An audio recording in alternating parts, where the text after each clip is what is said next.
नारायण नारायण। आज का विषय है सुख त्याग में है, भोग में नहीं।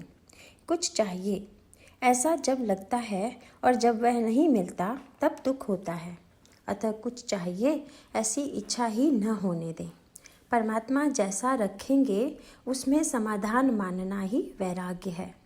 हम विषयों में डूब रहे हैं और फिर विषय का ही पल्ला पकड़ेंगे तो क्या हम अधिकाधिक डूबेंगे नहीं। विषय की आशा करना पाने यानी विषय के गुलाम होना। आदमी सुख के लिए दौड़ धूप करता है और आशा करता है विषय की, जो दुखमय है। सुख त्याग में है, भोग में नहीं। यह बात कई लोगों के गले नहीं उतरती। पारस को लोहे का स्पर्श होता है तो वह सोना हो जाता है, किंतु चांदी कोई सोना नहीं होती। वैसे हमें दीन से भी दीन यानी अभिमान रहित हो जाना चाहिए और वैसा होने पर हम परमात्मा की शरण में जा पाएंगे। ऐसा होने के लिए उसकी कृपा चाहिए जो हम नित्य मांगते रहें। किसी एक बात से हमारा मन जो अस्वस्थ होता है सो क्यों होता है? इसलिए कि हम उस बात को सदा सत्य माना करते हैं। वस्तुतः वह सदा तत्व नहीं होती। वास्तव में यह तो सारा खेल है और वह सब मिथ्या है। और ऐसा जानकर जैसे अभिनेता नाटक में अपनी भूमिका सत्य जैसी करता है वैसा हम व्यवहार करें। सुख संतोष सत्य में होता है, मिथ्या में नहीं होता।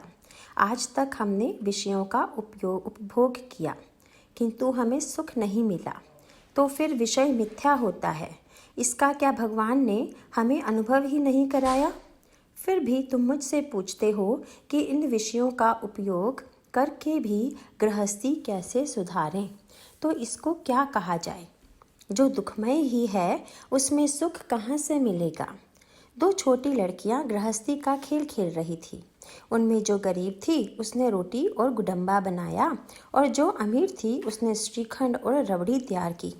लेकिन पेट भरने के लिए जैसे पहली का गुडम्बा काम का नहीं था, वैसे ही दूसरी का श्रीखंड भी नहीं था।